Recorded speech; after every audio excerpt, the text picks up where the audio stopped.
નમસ્તે દર્શક મિત્રો, મહિલા અને બાળ વિકાસ વિભાગના મહિલા કલ્યાણ વતી હું જયશ્રી આપ સૌનું સ્વાગત કરું છું. આજે આપણે બાળ લગ્ન પ્રતિબંધક અધિનિયમ 2006 અને પોક્સો એક્ટ 2012 વિશે વાત કરવાના છીએ.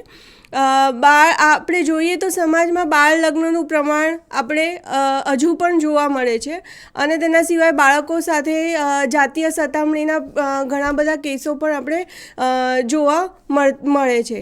આ વિષયને લઈને આજે આપણે અહીંયા વાત કરવાના છે. આપણી સાથે બાળ સુરક્ષા એકમના ગાયત્રીબેન ઉપાધ્યાય, જેઓ લીગલ કમ પ્રોબેશન ઓફિસર તરીકે ફરજ બજાવે છે, જેઓ આપણને બાળ લગ્ન પ્રતિબંધક અધિનિયમ 2006 અને પોક્સો એક્ટ 2012 વિશે વાત કરવાના છે. તો હું ગાયત્રીબેનને વિનંતી કરીશ કે તેઓ આપણને આ વિશે માહિતી આપે. આભાર જયશ્રીબેન. આપણે શરૂ કરીએ બાળ લગ્ન પ્રતિબંધક અધિનિયમ 2006 વિશે અને એની જે શું જોગવાઈઓ છે, કાયદા મુજબ કયા કયા પ્રાવધાનો આપવામાં આવ્યા છે, એની બાળકો ઉપર શું બાળ લગ્નની આડી અસરો થાય છે અને સમાજમાં એ કઈ રીતે એને અટકાયતી પગલાં આપણે લઈ શકીએ તેની વિગતવાર આપણે કાયદાકીય જોગવાઈ પીપીટીના માધ્યમથી જોઈએ.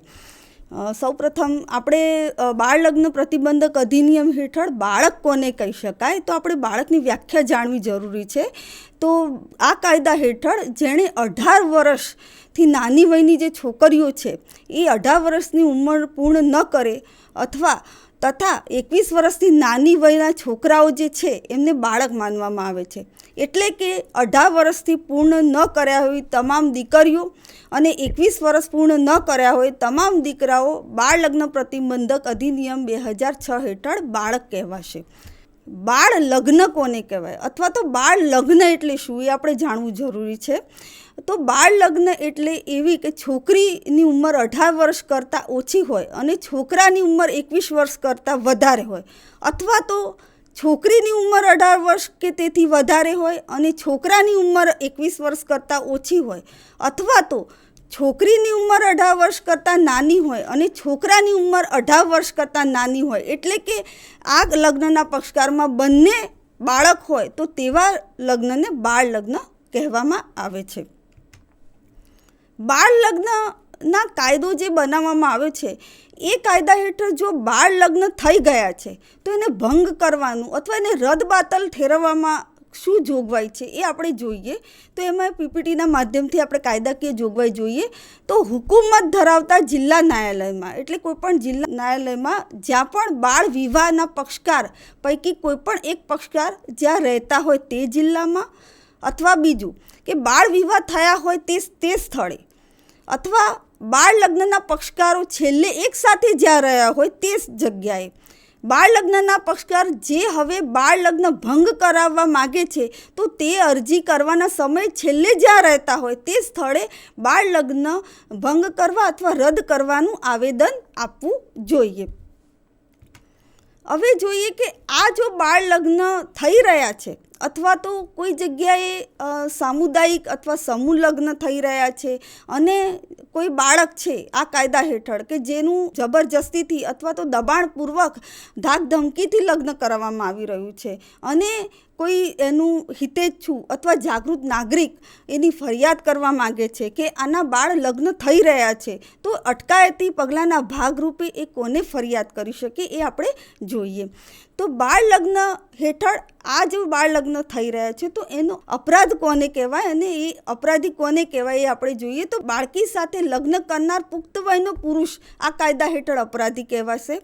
બાળકનો હવાલો ધરાવનાર માતા પિતા કે વાલી એ પણ અપરાધી કહેવાશે.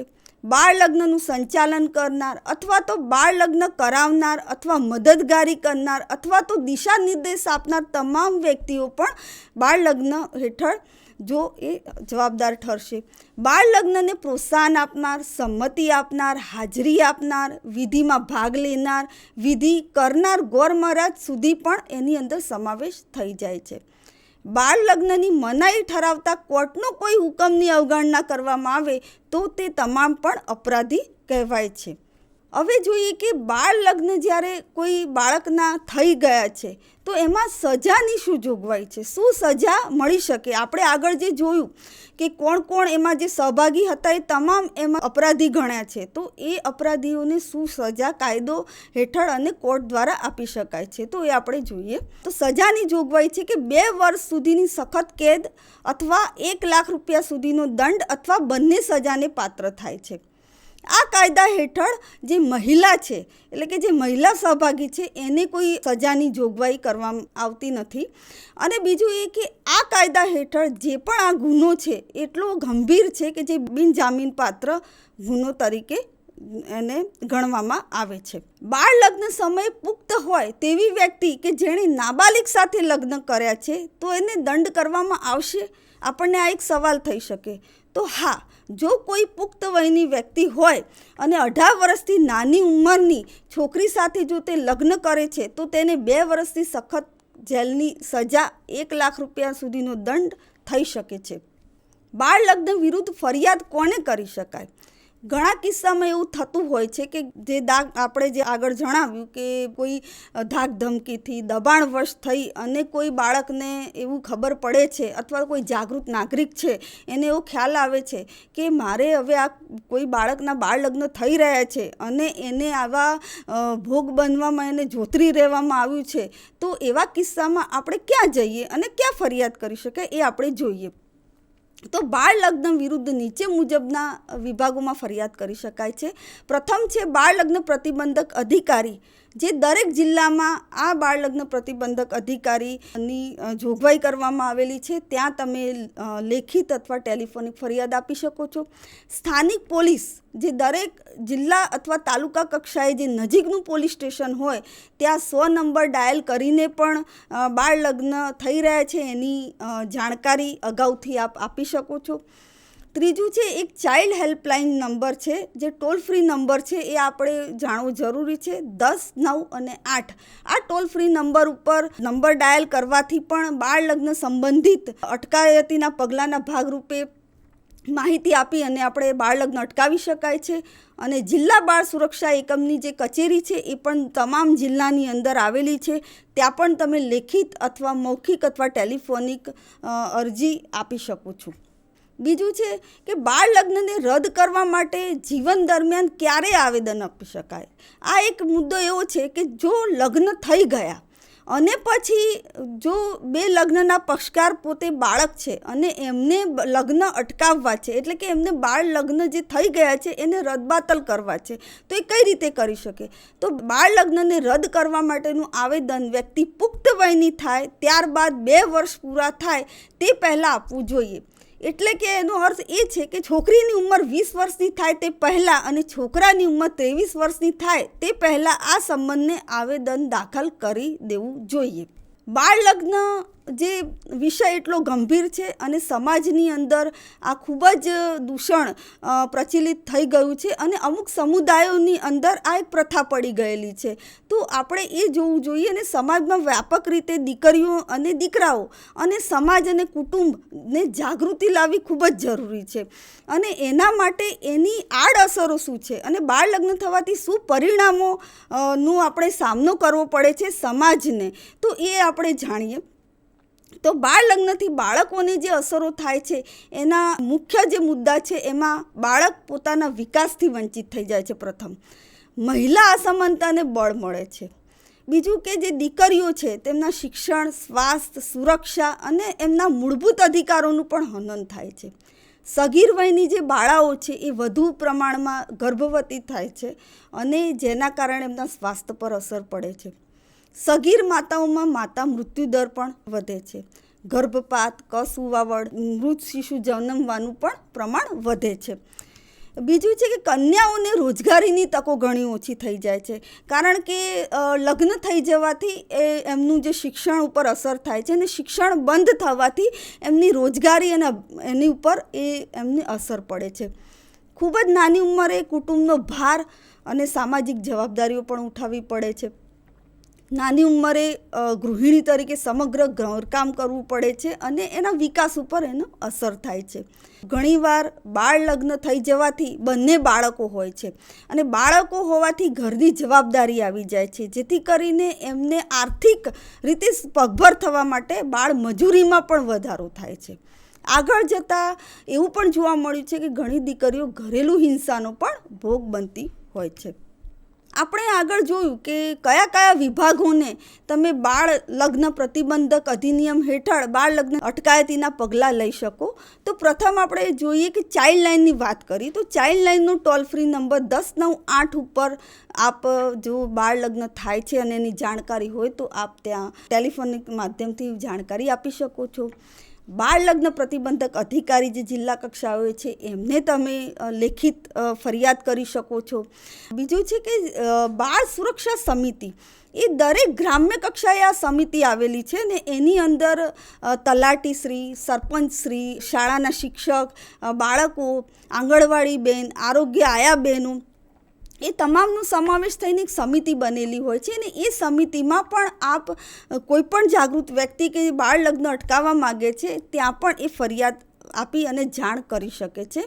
અને બીજું એક ચોથો મુદ્દો એ છે કે અટકાયતીના ભાગરૂપે આપે તમામ જે સમાજ અને કુટુંબ છે એ તમામે જાગૃત થવું પડશે, કારણ કે એની અંદર ફક્ત એક સમાજ, કુટુંબ, વ્યક્તિ અને આખરે એ દેશ બનીને જો જનજાગૃતિ આવશે, તમામ તબક્કે જાગૃતિ લાવવાની જરૂર છે. એવું નહીં કે જ્યાં સમુદાયમાં બાળ લગ્ન થઈ રહ્યા છે એ સમુદાયના આગેવાનોને પણ આપણે જાગૃત કરવાની જરૂરિયાત છે. તો જનજાગૃતિ એ મુખ્ય મુદ્દો છે, તો જ આ જે પડકારરૂપ જે આપણી પાસે મુદ્દો છે બાળ લગ્નનું જે સામનો કરી રહ્યા છે તેને આપણે અટકાવી શકીશું. છેલ્લે હું એટલું જ કહીશ કે આ ઘર રમવાની ઉંમર છે, ઘર વસાવવાની નહીં.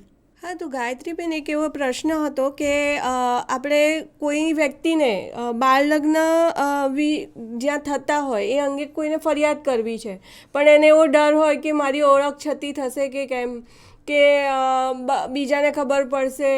તો એમાં એવું કંઈ છે કે જે ફરિયાદ કરનાર છે બાળ લગ્ન વિશે, તો એની ઓળખ છતી થાય કે એના માટે કોઈ એવી જોગવાઈ છે ખરી? ખૂબ સારો સવાલ છે જયશ્રીબેન. બાળ લગ્ન બાબતે જો કોઈ જાગૃત નાગરિક અથવા કોઈ પણ વ્યક્તિ એવું એની અરજી આપી રહ્યું છે લેખિત, મૌખિક કે ટેલિફોનિક, તો એ વ્યક્તિની તમામ વિગતો ગોપનીય રાખવાની હોય છે અને એ બાળકના હિત માટે આ પગલાં લઈ રહ્યું છે, જેથી કરીને સમાજને એ સુધારવાનું કામ કરી રહ્યું છે. એટલે આવા વ્યક્તિની ઓળખ જે છે એ આપણે આપવાની નથી અને એ કચેરી પૂરતું અને એ અધિકારી પૂરતું ગોપનીય રહેશે. હા, હવે આપણે બાળ લગ્ન અધિનિયમ 2006 વિશે સાંભળ્યું અને આપણને ઘણી સારી સમજ મળી. હવે આપણે પોક્સો એક્ટ, જે બાળકો સાથેનો જાતીય શોષણના સંદર્ભમાં ઘણા પ્રશ્નો હોય છે અને ઘણા કેસો આપણને જોવા મળે છે સમાજમાં, તો આપણે પોક્સો એક્ટ 2012 વિશે ગાયત્રીબેનને હું વિનંતી કરીશ કે પોક્સો એક્ટ વિશે આપણને માહિતી આપે. ચોક્કસ જયશ્રીબેન, આપણે વિગતવાર કાયદા વિશે જોઈએ.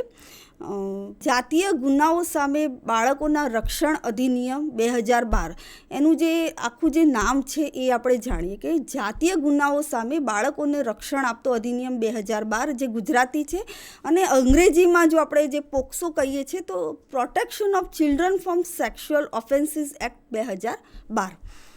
હવે આ કાયદા હેઠળ પણ આપણે જે કેમ લાવવો પડ્યો, એ દરેક કાયદાનો હેતુ છે. તો આ અધિનિયમ જે છે બાળકોને જાતીય હુમલાથી રક્ષણ, જાતીય સતામણીથી રક્ષણ અને અશ્લીલ સાહિત્યમાં બાળકોનો ઉપયોગ અંગેના ગુનાઓ સામે રક્ષણ આપવા તથા આવા ગુનાઓની ઇન્સાફી કાર્યવાહી અસરકારક રીતે થાય તે જોવાનું છે. અને આ કાયદાનું અમલીકરણ 14મી નવેમ્બર 2012થી થયું છે. હવે આ કાયદા હેઠળ આપણે બાળક કોને કહીશું, તો આમાં પણ બાળકની ઉંમર આપવામાં આવી છે કે બાળક એટલે એવી કોઈ પણ વ્યક્તિ કે જેણે 18 વર્ષ પૂર્ણ નથી કર્યા, એ તમામ બાળક છે. હવે બાળકની અંદર આપણે જોઈએ તો એમાં બંને છોકરો અને છોકરી બંનેનો સમાવેશ થઈ જાય છે. એટલે કે આ કાયદા હેઠળ ભોગ બનનાર છોકરો પણ હોઈ શકે છે અને છોકરી પણ હોઈ શકે છે. જાતીય શોષણ કોને કહીશું? આ એક ડાયાગ્રામથી આપણે એક સમજ મેળવીએ કે જાતીય શોષણ જ્યારે થાય છે તો કેવી પ્રકારે થતું હોય છે. તો કોઈ પણ વ્યક્તિ બાળકને મોઢાના ભાગે સ્પર્શ કરે છે, છાતીના ભાગે સ્પર્શ કરે છે, અથવા તો બે પગની વચ્ચેના ગુપ્ત ભાગે સ્પર્શ કરે, સંબંધ બનાવે, અથવા તો લિંગ અથવા વસ્તુનો પ્રવેશ કરે, તો એને જાતીય શોષણ કહેવામાં આવે છે. જાતીય શોષણ અંગે વિગતવાર આપણે જોઈએ તો બાળકના જાતીય અંગોમાં શારીરિક સંબંધ અને સંપર્ક કરીને અંગ અથવા વસ્તુનો પ્રવેશ કરાવે, એને જાતીય શોષણ કહેવાય. બાળકના જાતીય અંગોને સ્પર્શ કરીને છેડછાડ કરવી, બાળકને જાતીય સ્પર્શ, શારીરિક સ્પર્શ કર્યા વગર વાણી, વર્તન, હાવભાવ, ચિત્ર પ્રદર્શન જેમાં ગંદા ઇશારા, અવાજ અને બાળકોનું ધ્યાન આકર્ષિત કરીને કોઈ અંગ કે અશ્લીલ ચિત્ર બતાવવું. હવે આની અંદર હું વાત કરું કે સોશિયલ મીડિયાના જે સાધનો છે એમાં પણ આ રીતે અલગ અલગ અશ્લીલ ચિત્ર અને ગંદા ઇશારા કરવામાં આવે તો એ પણ જાતીય શોષણ કહેવાય છે. અશ્લીલ સાહિત્ય દ્વારા દ્રશ્ય શ્રાવ્યમાં બાળકનો ઉપયોગ કરવો એને પણ જાતીય શોષણમાં સમાવેશ કરી દેવામાં આવેલ છે. હવે આપણે જોઈએ કે જે આ કાયદો છે એમાં કોણે આ જે જાતીય ગુનાઓ જે છે એ કયા પ્રકારના છે અને એની સજાની જોગવાઈ, કોઈ વ્યક્તિ આ પ્રકારનું કૃત્ય કરે છે, કોઈ બાળક ઉપર જાતીય શોષણ કરે છે તો એમાં સજાની શું જોગવાઈ છે? તો પ્રથમ છે પ્રવેશ જાતીય હુમલો, કે જેની અંદર શારીરિક સંબંધ બનાવી લિંગ અથવા વસ્તુનો પ્રવેશ થાય છે. તો એની અંદર 10 વર્ષથી ઓછી નહીં અને આજીવન કારાવાસની અને દંડની જોગવાઈ છે. તો આ જે જોગવાઈ છે એ પ્રવેશ જાતીય હુમલો કહેવાશે. જ્યારે બીજી સ્લાઇડમાં તમે જોઈ રહ્યો છો બાજુમાં, એમાં ઉગ્ર પ્રવેશ જાતીય હુમલો એ શું છે? તો એની ઉગ્રતા વધી જાય છે, કેમ કે આવા પ્રકારનું કૃત્ય જાતીય શોષણ કોઈ જાહેર સેવક એટલે કે કોઈ પોલીસ કર્મચારી હોય કે અથવા કોઈ સરકારી કર્મચારી હોય અથવા બાળગૃહના કોઈ સંચાલક હોય અથવા તો શૈક્ષણિક સંસ્થા એટલે શાળાના કોઈ સંચાલક હોય અથવા શાળાનો કોઈ કર્મચારી હોય અથવા તો ધાર્મિક સંસ્થાનો કોઈ સંપ્રદાય અથવા સંસ્થાના સંચાલક હોય અથવા કોઈ કર્મચારી હોય અને આ વ્યક્તિ જો કોઈ આ પ્રકારનો ગુનો કરે છે તો ગુનાની ગંભીરતા વધી જાય છે, એટલે એને ઉગ્ર જાતીય પ્રવેશ હુમલો એવું નામ આપવામાં આવ્યું છે. અને એવું જો કોઈ વ્યક્તિ કરી રહ્યું છે તો એને 20 વર્ષથી ઓછી નહીં તેવી સખત કારાવાસની કેદ અને આજીવન કેદ સુધી લંબાવી શકાય તેવી સજા અને દંડને પાત્ર થશે. એક વધુમાં જોગવાઈ કરવામાં આવી છે સુધારા, જે સુપ્રીમ કોર્ટે એક ચુકાદો આપ્યો અને એમાં 12 વર્ષ સુધીનું બાળક ઉપર આ પ્રકારે જો જાતીય ગુનો થાય તો એમાં મૃત્યુદંડ, ફાંસીની પણ જોગવાઈ કરવામાં આવેલ છે. બીજો જે પ્રકાર છે કે જાતીય હુમલો, એની અંદર સીધો કોઈ અંદર પ્રવેશ નથી થતો અથવા લિંગ પ્રવેશ કે વસ્તુ પ્રવેશ નથી, પરંતુ આમાં શારીરિક સંબંધ, સ્પર્શ અને અડપલાની જોગવાઈ છે, જેને જાતીય હુમલો કહે છે. અને એની જો શિક્ષાની જોગવાઈ આપણે જોઈએ તો ઓછામાં ઓછી 3 વર્ષથી લઈને 5 વર્ષ સુધીની કારાવાસની સજા અને દંડને પાત્ર થશે.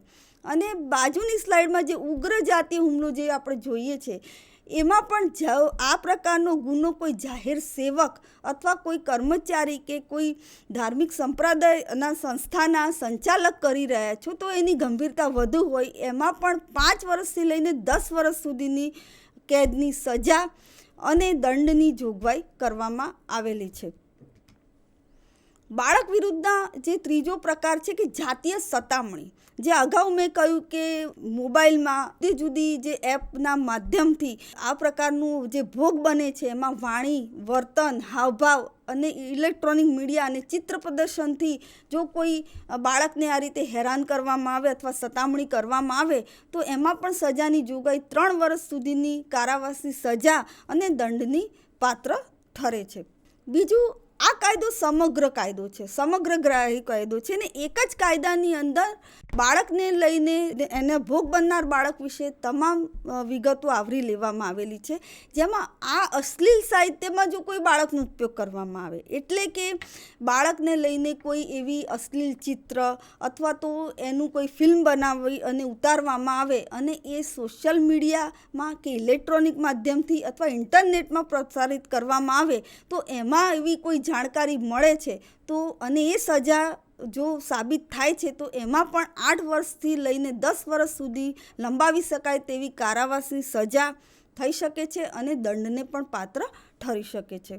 હવે કોઈ ભોગ બનનાર બાળક છે, એ છોકરો અથવા છોકરી છે અને કોઈ પણ એના જે સગા સંબંધી છે અથવા નજીકનું કોઈ સગાએ પણ આ પ્રકારનું કૃત્ય કરેલું છે, તો આ ગુનો કેવી રીતે દાખલ કરવો અને ગુનાની જાણ કેવી રીતે કરવી એ આપણે જોઈએ. તો જ્યારે પણ આવું કોઈ ભોગ બનનાર બાળક છે અથવા એના કોઈ વાલી છે અથવા એના માતા પિતા છે અથવા તો કોઈ ઈષ્ટ મિત્ર છે, એ ખાસ કિશોર પોલીસ એકમ એટલે કે દરેક જિલ્લાની અંદર સ્પેશિયલ જુવેનાઇલ પોલીસ યુનિટને જાણ કરીને અથવા તો નજીકના સ્થાનિક પોલીસ સ્ટેશનમાં જઈને નોંધણી કરાવી શકે છે, એટલે કે FIR દાખલ કરાવી શકે છે.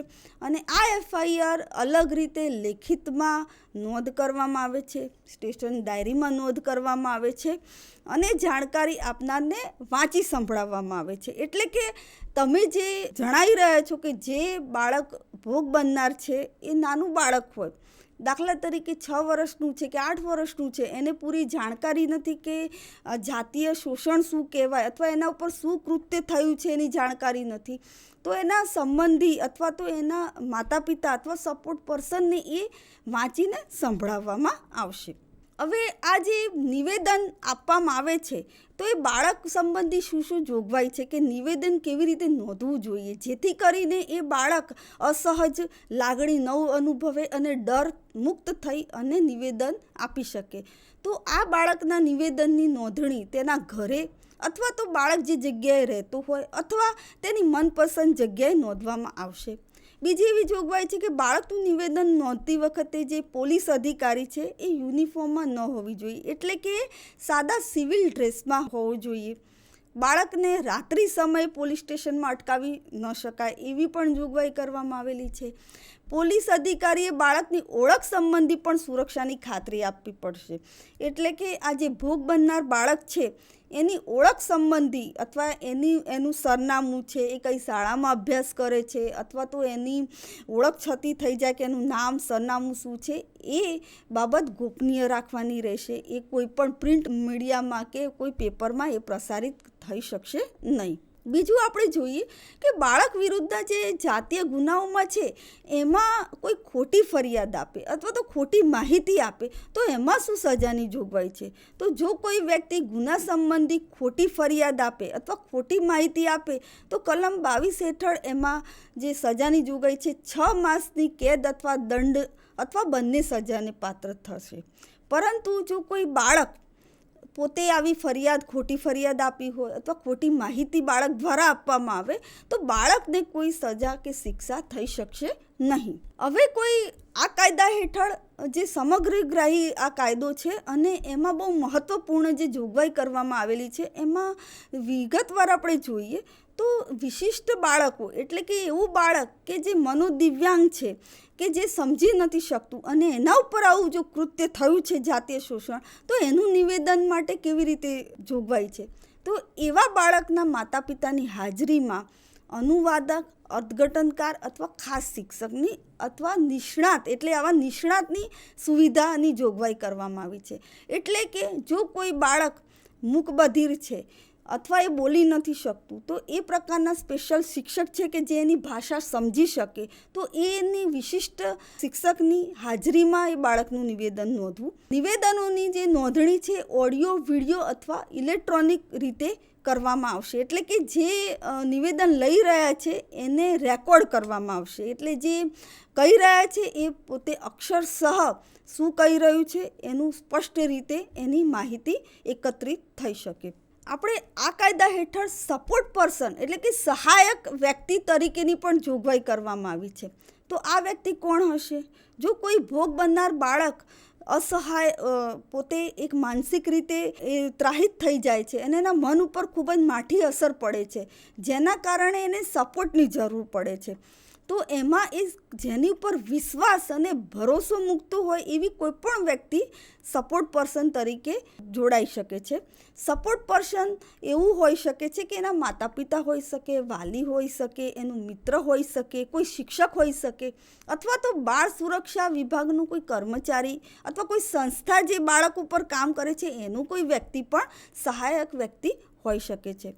સપોર્ટ પર્સન ભોગ બનનાર બાળકનું જો કેસની નોંધણી એટલે કે પોલીસ સ્ટેશનમાં કેસની નોંધણી એટલે કે એફઆઈઆરથી લઈને અદાલતની જે કાર્યવાહી પૂર્ણ થાય ત્યાં સુધી તમામે તમામ એને સહાય, માનસિક અને જરૂરી માર્ગદર્શન, કાયદાકીય માર્ગદર્શન એ પ્રકારે સપોર્ટ પૂરો પાડશે.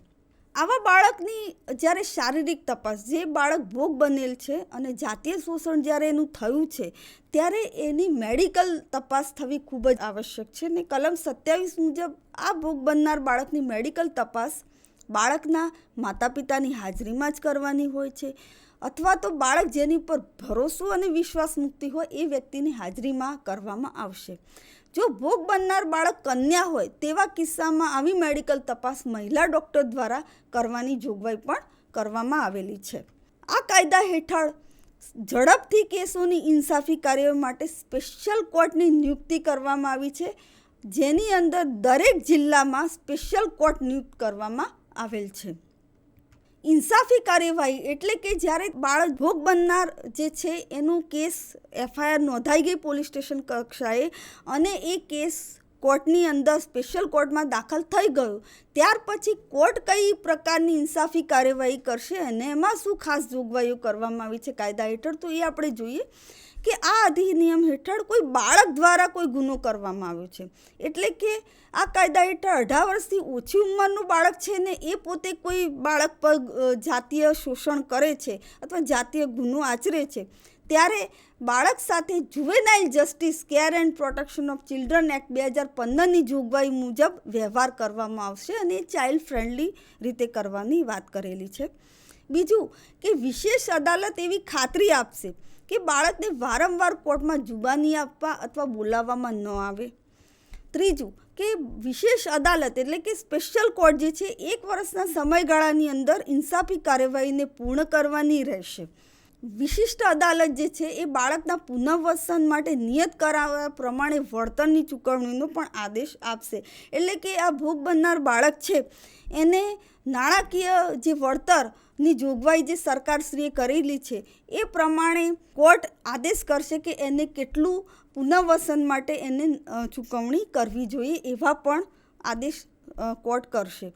વિશિષ્ટ અદાલત એવી ખાતરી આપશે કે પુરાવો નોંધતી વખતે બાળકને કોઈપણ રીતે જે આરોપી છે એ નજરે પડે નહીં. ઇન્સાફી કાર્યવાહી છે ઇન કેમેરા હાથ ધરવામાં આવશે, કે એટલે કે ઇન કેમેરાનો અર્થ એવો કે એની અંદર ફક્ત બાળક હોય છે, જે ઇન્સાફી કાર્યવાહી કરનાર જજ હોય, વકીલ હોય, એ સિવાય કોઈ આમ વ્યક્તિ કે જે જાહેર જનતા એને પ્રવેશ નથી હોતો અને ફક્ત ને ફક્ત એમાં કેસને જે જરૂરી સાક્ષીઓ અને એ જ વ્યક્તિઓ હાજર રહેશે. એટલે ઇન કેમેરાની ઇન્સાફી કાર્યવાહીની પણ વાત કરવામાં આવેલી છે. આપણે આ કાયદા હેઠળ એ ખાસ ધ્યાનમાં રાખવું જોઈએ કે આપણે શું અટકાયતી પગલાં લઈ શકીશું કે જેથી કરીને આવા કેસો અટકે અને આવી રીતે ભોગ ન બનીએ. આમાં આ જે કિસ્સાઓમાં ખાસ કરીને કિશોરીઓ ભોગ બનતી હોય છે કે શાળાની અંદર કોઈ પણ 14-15 વર્ષની દીકરી હોય અને કોઈ પણ આવતા જતાં એને પ્રલોભન આપે, અથવા તો ઘણા કિસ્સામાં જે ટપોરી અથવા ગલ્લે જઈને છેડછાડ કરતા હોય કે ગંદી કોમેન્ટ કરતા હોય અથવા પ્રલોભન આપીને પ્રેમ સંબંધમાં જલ્દી એને જોતરી દેતા હોય, અથવા તો સ્કૂલમાં પણ એના શાળામાં ભણતા કોઈ કિશોર સાથે એને પ્રેમ સંબંધ થઈ ગયો હોય, તો અથવા તો કોઈ આ પ્રકારે નજીકની કોઈ એની કોઈ કુટુંબિક વ્યક્તિ એ પ્રકારે કરે છે તો શું કરવું જોઈએ? તો સંકોચ અને શરમ રાખ્યા વગર ખુલીને વાત કરવી જોઈએ. બહારી પ્રલોભનો, ચીજવસ્તુ કે ભેટની લાલચમાં આવવું ન જોઈએ. તમને જેની પર વિશ્વાસ હોય તે વ્યક્તિને આ વાત જણાવી દેવી જોઈએ. ભલે કોઈ વ્યક્તિ ધાક ધમકી અથવા દબાણ આપે છે કે તું કોઈને આ વાત કહીશ નહીં અથવા તો હું જાનથી મારી નાખીશ, એ પ્રકારે ધમકી પણ આપે છે, તો ડરવાની જરૂર નથી. એ વ્યક્તિ એટલા માટે એવું કહી રહ્યો છે કે પોતે ગુનેગાર છે, જેથી કરીને ડર રાખ્યા વગર વિશ્વાસ રાખતા વ્યક્તિને કહેવું જોઈએ. આવું વિશ્વાસપાત્ર વ્યક્તિ તમારા માતા પિતા હોઈ શકે છે, તમારા મિત્ર હોઈ શકે છે, અથવા તો તમે શાળામાં અભ્યાસ કરનાર ટીચર પણ તમારા એ વ્યક્તિ હોઈ શકે છે. ચાઇલ્ડ હેલ્પલાઇન નંબર 1098 અથવા સ્થાનિક પોલીસ સ્ટેશનમાં ફરિયાદ નોંધાવો. આપણે પોક્સો એક્ટ વિશે તો સમજ્યા, પણ હવે જે સુરક્ષિત સ્પર્શ અને અસુરક્ષિત સ્પર્શ વિશે પણ આપણે સાંભળતા હોઈએ છીએ, તો એના વિશે પણ થોડીક અમારી દીકરીઓને જો તમે સમજાવી શકો તો. ચોક્કસ જયશ્રીબેન, આ પણ જાણવું જરૂરી છે કે સુરક્ષિત સ્પર્શ શું છે. તો સુરક્ષિત સ્પર્શ એવું છે કે તમારા માતા પિતા, તમારા દાદા દાદી, કાકા કાકી અથવા તો કોઈ પણ તમારને જે વાલથી અથવા પ્રેમથી તમને ભેટે છે અથવા તમને સ્પર્શ કરે છે, અને એ સ્પર્શ આપણને ખૂબ જ વાલ, વિશ્વાસ અને સારી લાગણીનો અનુભવ કરાવે છે. અસુરક્ષિત સ્પર્શ એવો સ્પર્શ છે કે જે આગળ આપણે જે પ્રેઝન્ટેશનમાં જોયું કે તમને છાતીના ભાગે અથવા તો મોઢાના ભાગે અથવા તો તમારા જે ગુપ્ત અંગો છે ત્યાં સ્પર્શ કરી અને અડપલા કરી અને એવી રીતે સ્પર્શ કરે છે કે જે તમને ગંદુ લાગે છે અથવા તો તમને ગમતું નથી અને તમે અસહજની લાગણીઓ અનુભવો છો, તો એને આપણે અસુરક્ષિત સ્પર્શ કહીશું. અને જો તમને આ પ્રકારની લાગણીનો અનુભવ થાય છે તો એ તમારે વિશ્વાસપાત્ર વ્યક્તિને કહી દેવી જોઈએ. હા, તમે જે સુરક્ષિત સ્પર્શ વિશે અને અસુરક્ષિત સ્પર્શ વિશે સમજાયું. હવે મારે એક બીજો પણ પ્રશ્ન હતો કે કોઈ બાળક સાથે જાતીય ગુનો થયો છે અને એનો કેસ અદાલતમાં ચાલે છે, તો એ અદાલતમાં બાળકો માટે ચાઇલ્ડ ફ્રેન્ડલી એવી કેવી વ્યવસ્થાઓ કરવામાં આવી છે?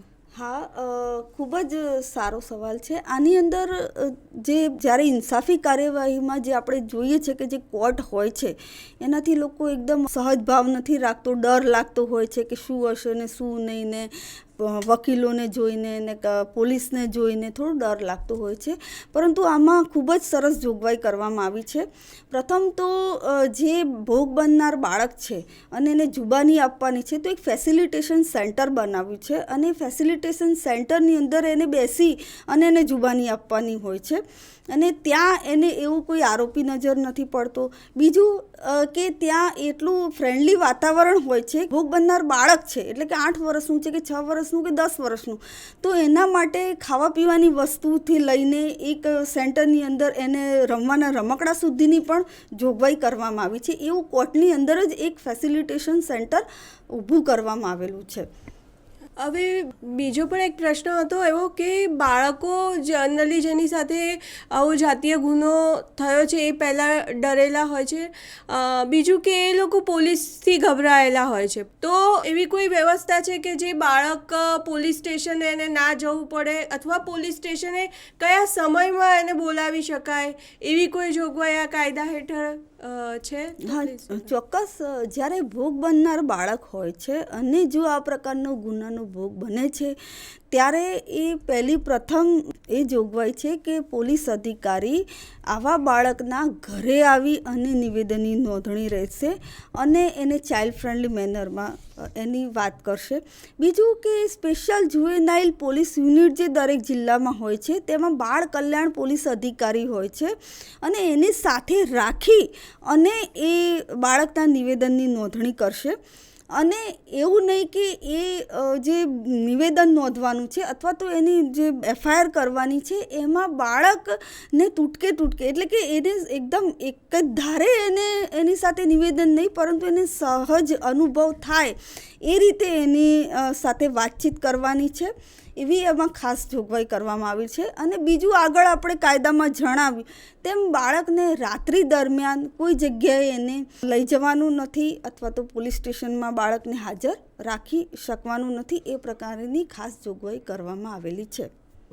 આજે આપણને ગાયત્રીબેન જેઓ લીગલ કમ પ્રોબેશન ઓફિસર તરીકે બાળ સુરક્ષા એકમ ગાંધીનગર સાથે જોડાયેલા છે, તેમણે સરસ બાળ લગ્ન પ્રતિબંધક અધિનિયમ 2006 અને પોક્સો એક્ટ 2012 તેમજ એમાં કેવી કેવી જોગવાઈઓ છે, એમાં કેવી સજાની જોગવાઈઓ છે, એમાં બાળક ચાઇલ્ડ ફ્રેન્ડલી રીતે કેવી રીતે પ્રોસિજર કરવામાં આવે છે તેમજ સુરક્ષિત સ્પર્શ અને અસુરક્ષિત સ્પર્શ વિશે આપણને એમણે સમજ આપી તે બદલ હું ગાયત્રીબેનનો ખૂબ ખૂબ આભાર માનું છું.